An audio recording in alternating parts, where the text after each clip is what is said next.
What do you think, what legal hurdle do you think matters most to voters when it comes to Trump, since he announced he was indicted 4 times, faces 91 charges? A lot of those charges are repeated charges. So uh, let's say that a charge was made against the first sentence I just said to you in the last comment, Brittany. And then you could have, let's say that the whole conversation was somehow thought to be illegal. You could charge that conversation, or you could charge each sentence in it. And that's kind of what they did. They did every single entry. It was designed to mislead the public. It was designed to look good for the reelection of Alvin Bragg. Um, but we can see what these social justice prosecutors have wrought, not just for Trump, but for the country. I mean, look at San Francisco. Look at New York. Look at Chicago. I mean, these cities are a wreck. Look at people who block the bridge in California and nothing happens to them. Block the bridge in New York, nothing happens to them. Block the bridge, block the roads to O'Hare Airport, one of the two busiest airports in the United States.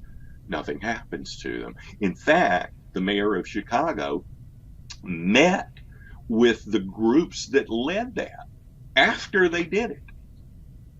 I mean, gave them credence. This is the sort of thing, in the end, that I think does impact the public. Now, they may be impacted negatively if Trump is convicted, but the more the country is in chaos, which you see on college campuses, you will see at the Democratic convention in Chicago this summer, you may see it at the Republican convention as well. There are anarchists, communists, and others aided by America's foreign enemies that really want chaos on our public streets. And I think, A, that's just awful.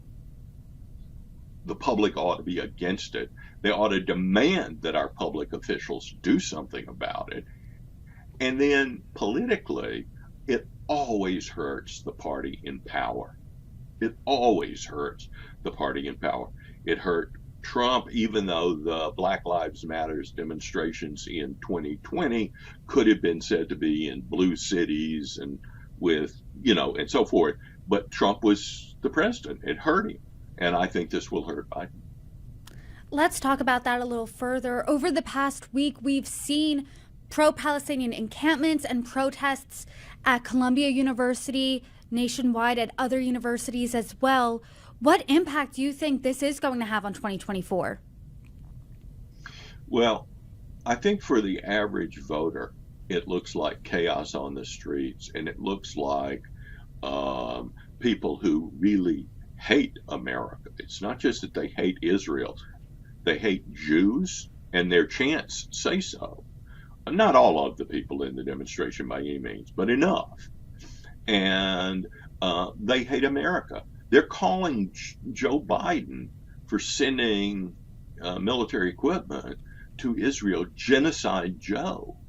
I mean, there's no evidence of genocide. You can say that Israel is doing too much bombing, or you can oppose that. There's not an effort to wipe out the Palestinian people.